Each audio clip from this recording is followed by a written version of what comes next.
Coming Home. Written by Ink in My Heart and on the Page. And read by Eleanor Elizabeth. Chapter 6. Part 6. Have you got everything for school? Pepper asked, unscrewing the lid to her travel mug. Yep, Peter nodded, shoving the last of his school books into his backpack. May had brought his school things over to the tower on her last visit, and it was another action that cemented the fact that their lives had changed forever. It was both surreal and invigorating. Okay. Pepper poured coffee into her travel mug. Do you need anything? I'm good, Peter assured her. Thanks. Have a good day at school, Pepper smiled, twisting the top of the lid back onto her mug. You can tell me about it tonight when we get home. Okay, Peter smiled. You have a good day too. Pepper smiled beautifully. Thank you. All right, love you. Bye, Tony. Be good. With a quick kiss pressed to Tony's cheek, she was gone in a click of her heels. Tony's heart stuttered at the domestic feel to it all. He pushed himself off the bench he'd been leaning against and watched his wife and son get ready for the day. You ready? Tony asked. Peter zipped up his backpack and slung it over his shoulders. Ready. A quick trip down to the garage, and Tony led Peter over to one of the many cars that he owned. The Audi flickered to life with a beep as Tony unlocked the car and slid into the driver's seat. It took a moment to realize, as he settled into the seat, that Peter hadn't joined him. The window whirred as he pushed it down, and he leaned across the seat to look at his son. You do know how a car works, right? Tony grinned. They taught you that in school? This is... Peter gaped. This is not just a car. Come on, kid. Me to get you to school on time, or Pepper will never trust me with a school drop-off again. Peter launched into action and slipped into the car, shutting the door as gently as he could. Seatbelt, Tony ordered. When Peter clipped his belt in, Tony roared the car to life, and off they went. This is so much better than taking the subway, Peter said, trailing his hands over the dashboard of the car. I wouldn't know, Tony shrugged. He switched the radio on, keeping the volume low. What time does school let out? 3:15, Peter said. Right. Happy will be there to pick you up, Tony said. He wasn't sure where the storage unit was going to take him, and he didn't want to leave Peter waiting. Oh, Happy doesn't need to do that, Peter stuttered. I was going to hang out with Ned and MJ after school. I need to catch up on everything that I missed last week. Tony blinked. Right. Is that okay? Peter toyed with the seatbelt across his chest. Sure, kid, Tony nodded. We just need to work on our communication. Never been a strong suit of mine. Ask your mum. Sorry, Peter winced. No, not your fault. Tony waved him off. This is new to all of us, and it'll take some time to get into a routine. Right. Text Happy Ned's address, and he can pick you up there. Can he pick me up from May's? Peter asked. It's just, I wanted to grab a few things from the apartment that I left. Tony let out a long breath. Yeah, that's fine. Let May know. Peter had already taken out his phone and was tapping out a text to May. Done. What's on school today? Tony asked. Peter shrugged. The usual, I guess. Ned said we're working on our history projects in class today. Tony pulled up in front of Midtown, and Peter scrambled to get his backpack. He could already see the lingering students at the front of the school eyeing the expensive car, and he felt his cheeks heat up. Have a good day. Learn something new. Pay attention. All that jazz. Tony grinned at him from behind his yellow-tinted sunglasses. Thanks for the lift, Peter grinned. I'll see you late tonight. He slipped out of the car, shutting the door behind him, and quickly hurried into the school before anyone could stop and ask him why he was being driven to school in a car that he could never afford. He was in the process of putting his bag in his locker when he felt someone come up behind him. You're not dead, MJ stated bluntly. Good. Now I don't have to replace you with Flash on the decathlon team.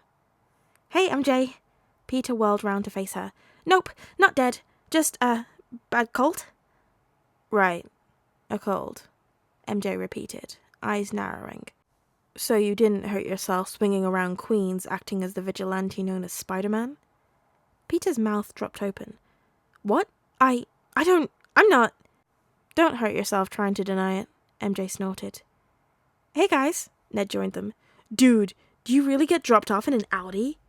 Peter turned wide-eyed to Ned. How do you know that? Heard a couple of people talking about it. Peter groaned and let his head bang against his open locker. Great. Since when do you get dropped off in a car? MJ said. Is this a Spider-Man thing? Dude, you told her about Spider-Man? Ned gently smacked Peter's arm. Shh, Peter hissed, looking around, but nobody was paying attention to the three of them. No, I didn't tell her. Oops, Ned winced. My bad. Sorry, Peter. MJ rolled her eyes. I already knew he was Spider-Man. You did? Peter frowned. Since when? Since you no longer sucked at gym, MJ shrugged. She looked between the two silent boys who stared at her. I'm observant, not obsessed. Besides, you two don't whisper as quietly as you think you do. Oh, Peter blinked. Why were you really not at school? MJ asked. I found out that Tony and Pepper Stark are my real parents after the fingerprinting we did at school got flagged by an FBI database, and I learned that I've been kidnapped as a child. Peter rambled out all in one breath. MJ blinked twice. Wow. You know you're still a loser, right? Yeah, I know. Peter nodded with relief and felt some tension loosen from his shoulders. He knew that MJ wouldn't have made a big deal out of it, but seeing her reaction made him feel a little calmer about the whole situation. I'm Peter's guy in the chair. Ned puffed his chest out. You know, not that it's a competition. Well, at least you have some backup, MJ hummed. Does Stark know about your vigilante kick? No, Peter shook his head. At least, not yet. MJ smirked.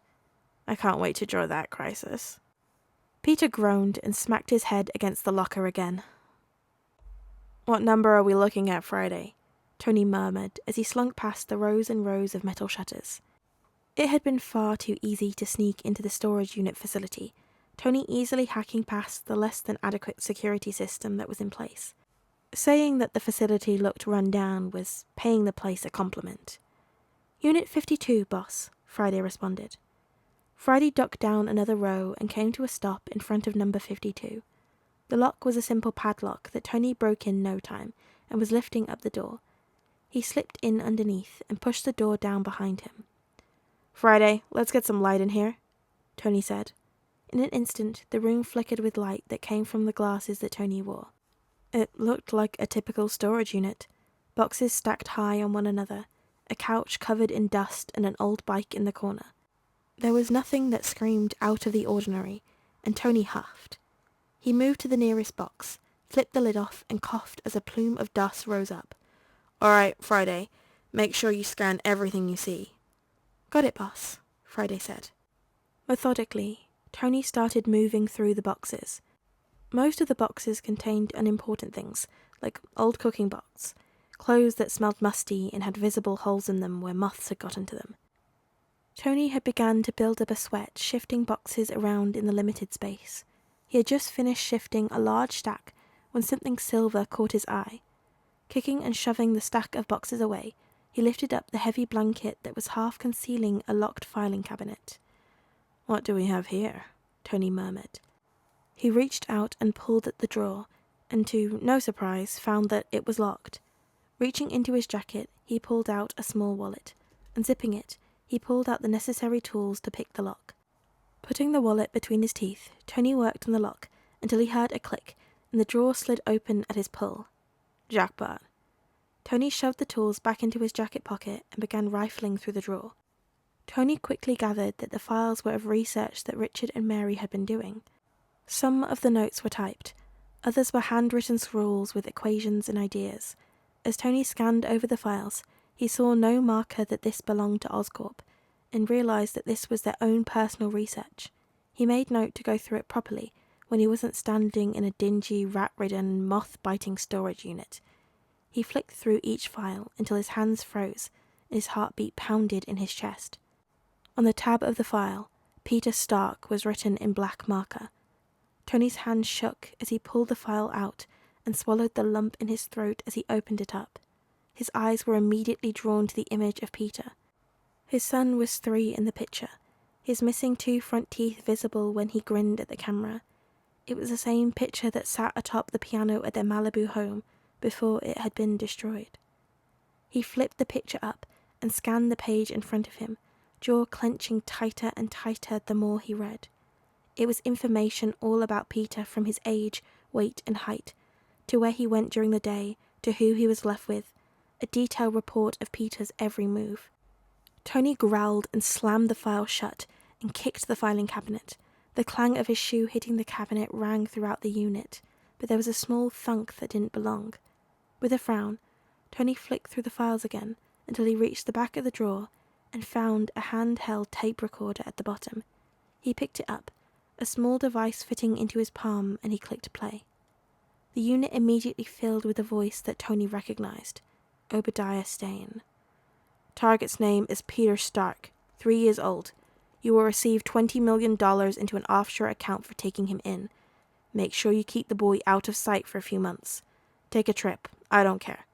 Do what you want with the boy, but keep him alive and relatively healthy. There could be use for a future ransom if Stark doesn't fall into line. Keep the boy until you hear from me again. The tape clicked off, and Tony breathed deeply through his nose. Anger swelled through his body, and the tape creaked under the force of his clenched fist. It was with some grim satisfaction that Tony relished in the thought that Obadiah was dead, and that he and Pepper had been the ones to kill him. His teeth clenched together as he realized he could never punch Richard Parker in the face for accepting $20 million to take his son. Friday, call Happy. I want this whole unit packed up and shipped to the tower before Peter gets home. Tony growled as he slammed the cabinet shut. Oh good, you're all here, Tony said, the words sharp and stilted. Steve looked up from where he was reading the paper and frowned as he took in Tony's posture. It was not the relaxed and happy figure the man had been projecting for the last week. It was tense, jarring, and Steve could see the underlying anger along the man's jaw and in his eyes. Tony, you okay? Steve asked, dropping the paper and moving to stand. Tony let out a harsh breath through his nose. Nope, not okay. In his time working with Tony, he had seen the man sarcastic, flippant, and selfish. Then, the Battle of New York happened, and Steve saw a different side to Tony, one that he was sure that not many people got to see. It had been a few years since Steve had seen Tony this worked up, and he wondered what exactly had wound him up so tightly. What's going on? Natasha demanded as she came to stand by Steve. Bruce and Clint, who were also in the room, moved closer. Tony? Bruce prompted when Tony didn't respond. Right. Well, happy news first, I guess, Tony huffed, scrubbing a hand over his face. We found Peter. Stephen froze, feeling the room do so too, as he stared at Tony.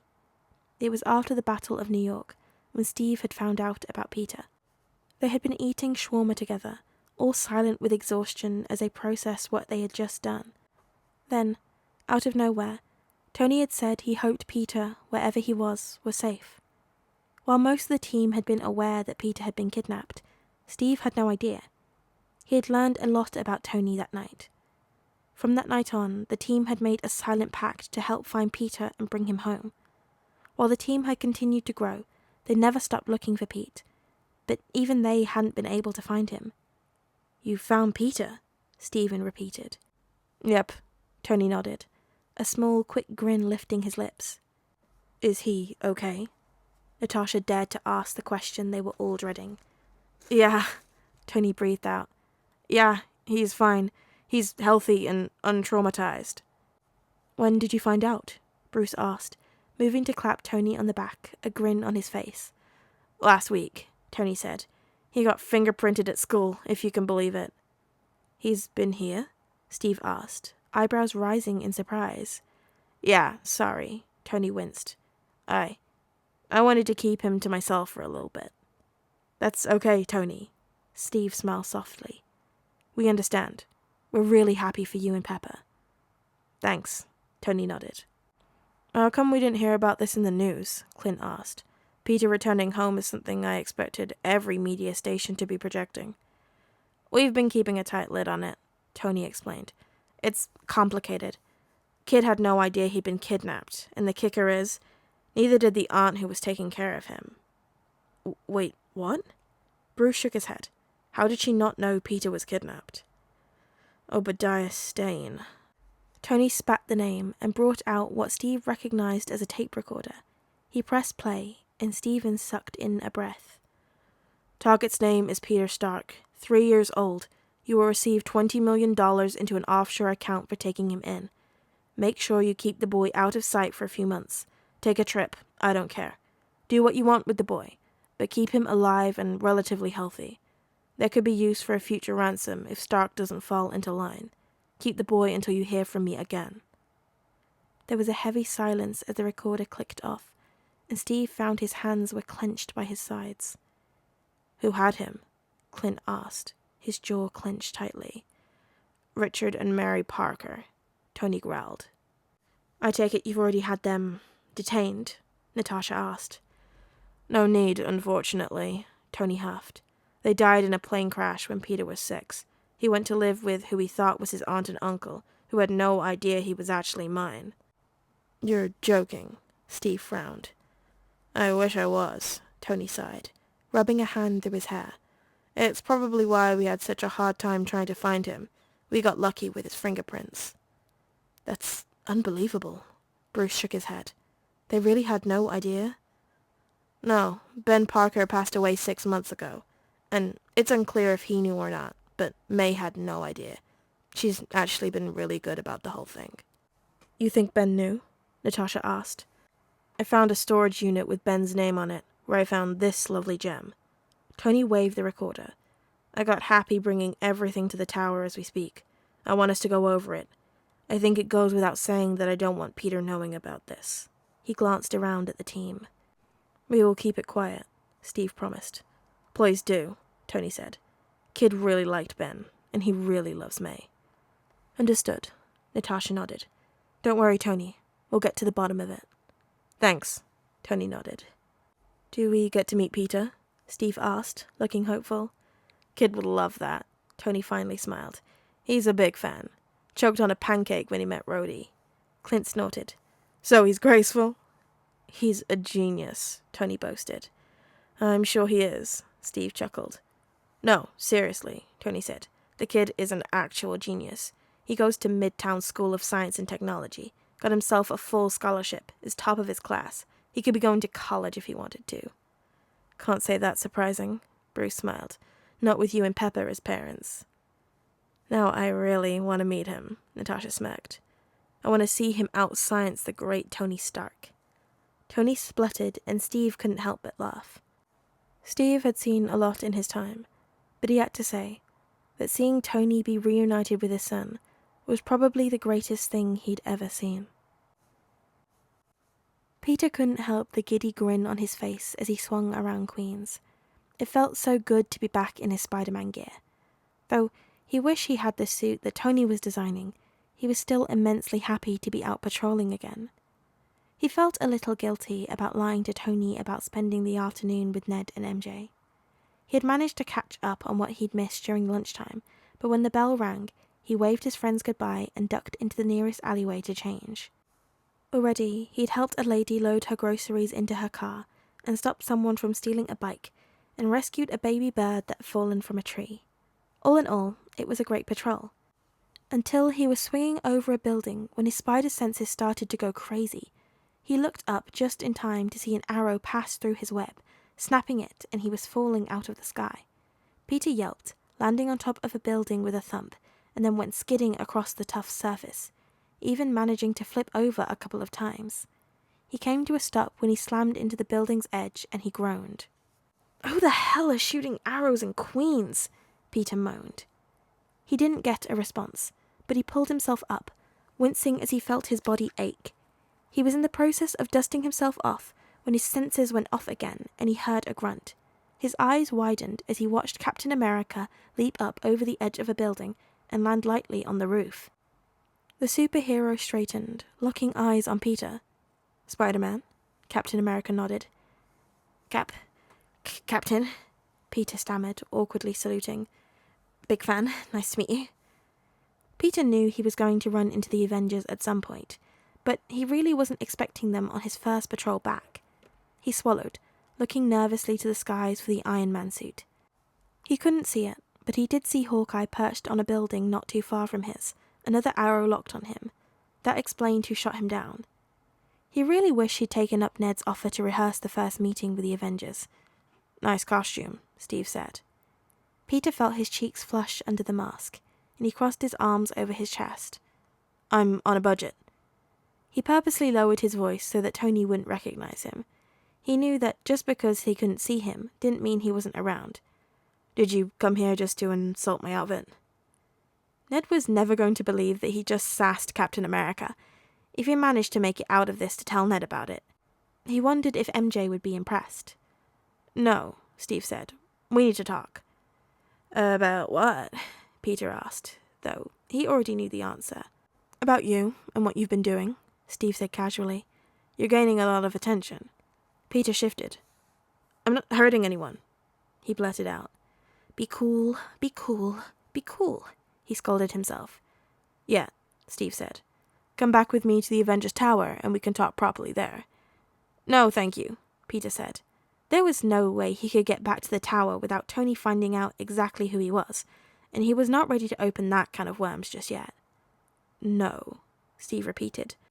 Slowly, his legs shifted apart, shifting his weight as he subtly moved into a defensive position. "Get ready to move," said a tinny female voice. "Great, this is just what this day needed." Tony's voice came out smaller, and Peter realized it was from the captain's comm that he was wearing. "A chase through Queens. Try not to spook him." "Got him locked up, Cap." Yeah. I appreciate you coming all the way out to Queens," Peter said. "But I'm afraid I can't come with you to the tower today." "Why?" Steve asked. "Why what?" Peter frowned. "Why can't you come to the tower to talk?" Steve asked. "I've got crime to stop," Peter shrugged. "People to help. Busy schedule. Maybe we could do this another day." "I'm afraid we can't," Steve said. "You need to come with me." "Sorry, Cap. No means no," Peter said. "Any other day, but not today." "I wasn't really offering," Steve said. Peter heard the whistle of an arrow through the air, and without taking his eyes off Steve, he snatched it out of midair. He looked at the arrow and frowned when he saw that it wasn't a regular arrow.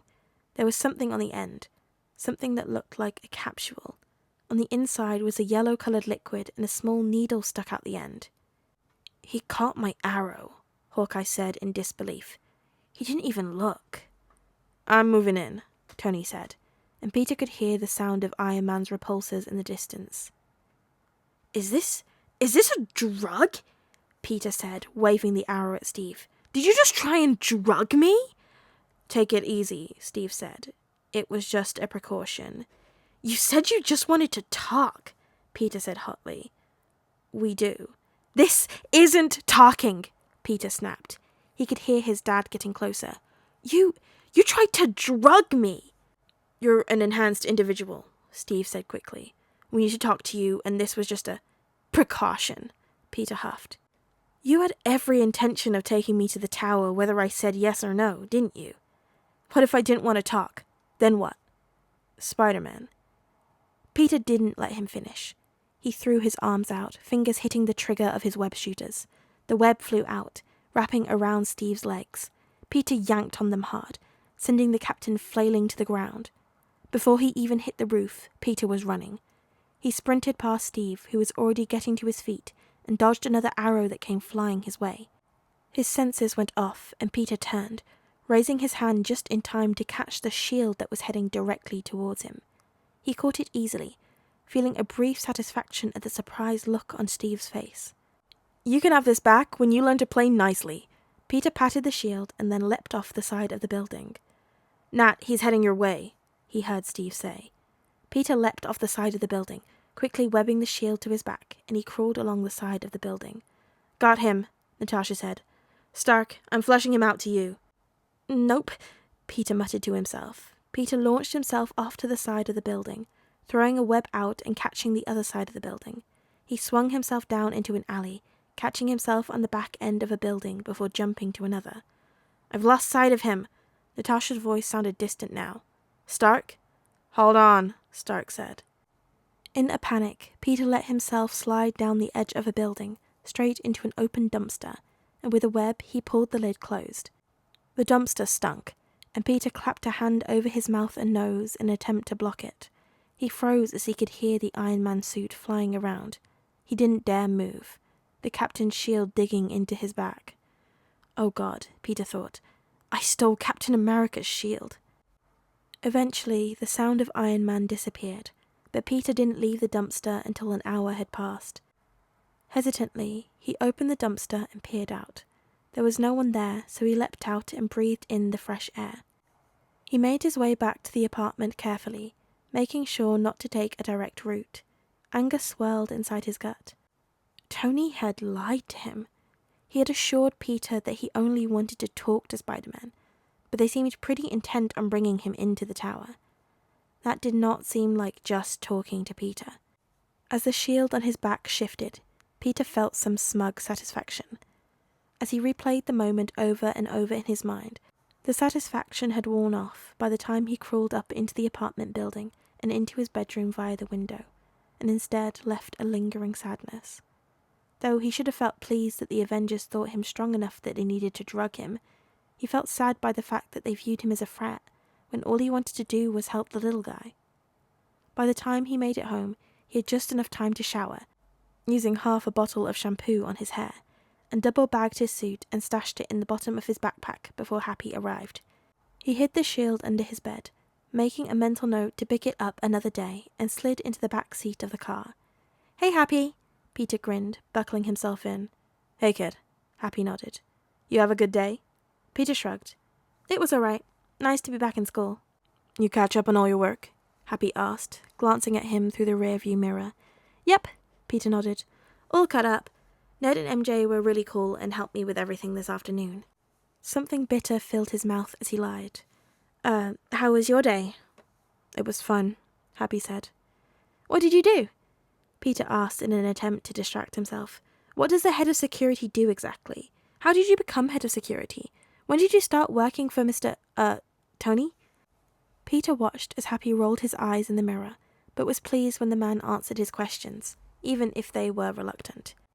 Peter kept up a steady stream of conversation, pushing his earlier confrontation with the Avengers out of his mind. When they got to the tower, Happy rode with Peter up the elevator into their personal floor. "Hey, kid," Tony greeted as Peter entered the kitchen with Happy. "How was school?" Peter shrugged, some lingering anger flaring up again. "It's fine." Good, Tony said. Peter felt his eyes on him as he moved to the fridge and grabbed himself a bottle of water, then moved to the cupboard and pulled out a bag of chips. "Did Ed and MJ help you catch up this afternoon?" Tony asked. "Yep." Peter backed out of the kitchen. "I have homework. I'll be in my room." And then he spun on his heel and disappeared down the hall to his room, feeling Tony's eyes on him the whole way. "That was weird, right?" Tony asked, turning to Happy. Happy shrugged. "Teenagers are weird." Tony frowned. "Did he say anything in the car? Did something happen at school?" "He said school was good," Happy said. He peered at Tony carefully. "Are you okay? You seem worried up." Tony waved Happy's concern off. "I had a run-in with Spider-Man." "He talked to you?" Happy asked. "He stole Cap's shield," Tony said ruefully. "I don't blame him, though. It was a shit show." "What happened?" Happy asked. "You know, I promised Peter we would just talk to him," Tony sighed. "That's all I wanted, but then Birdbrain had to go get a little trigger-happy. Spidey declined to come in and talk to us today, so Cap gave him the order to dose him." Happy's eyes flew up. "You drugged Spider-Man." "Not even close," Tony said. "He caught the arrow without even looking. It was impressive. Then he took Cap's shield and said he could have it back when he learned to play nice, then just vanished like spiders do." Peter smiled to himself as he listened to Tony and Happy speak. He hadn't meant to eavesdrop, but he was glad he stopped when he heard Tony speak. The anger fled his body as he listened to Tony say that he'd only wanted to talk. Hearing Happy and Tony move, Peter hurried to his room, feeling a lot better about his afternoon, and made a mental note to return the captain's shield sooner than he'd originally planned. Hey there guys, gals, and non-binary pals, it's Eleanor, and I hope you're having a lovely day to day. Oh god, this chapter is so fun. I've been waiting to do it like since I started. This is one of my favourite chapters.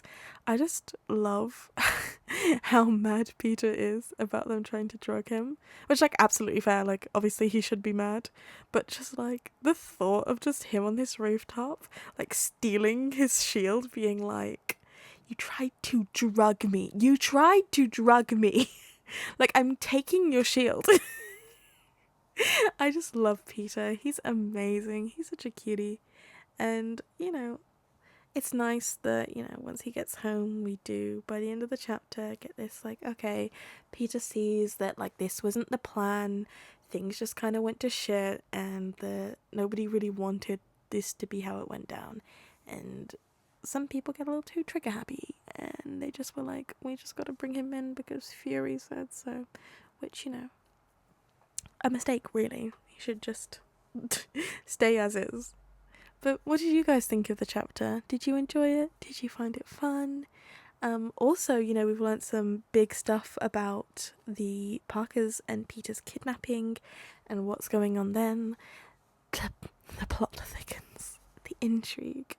Do you guys have any theories? If you haven't read the whole fic, do you have any theories about what's going down and what they're going to do? I would love to hear them. Please let me know in the comments below. Or just however you're doing today. You know, I like to talk to you guys. You can also like the video, you know, if you liked it, and to boost my serotonin levels. You can also go ahead and subscribe if you want to be notified whenever I make new videos, as whenever that may be. We're on a bit of a kick now. We'll see if this gets uploaded tonight. I'll try. We'll see how fast I can edit it. But I also have a Discord if you want to join that. It's a great time. I also, you know, have other things. I have a Ko-Fi if you want to support me there. Fun times. And Instagram, Twitter, TikTok, all of the fun stuff. It'll all be in the description because those are just so many links in my description. But until I see you again, be sure to practice some self-care. Go to bed on time, drink lots of water, eat your 5 a day, and brush your teeth. And I know, don't think I didn't see your comments, that you, like, hop into bed whilst you hear me threaten you, and then you just go back to scrolling through, like, YouTube and TikTok. No. Get some sleep. Take this as your moment to get some sleep, okay? You need it. And please drink some water. God, you guys are dehydrated. Yes, this is a threat. And I will catch you guys laters.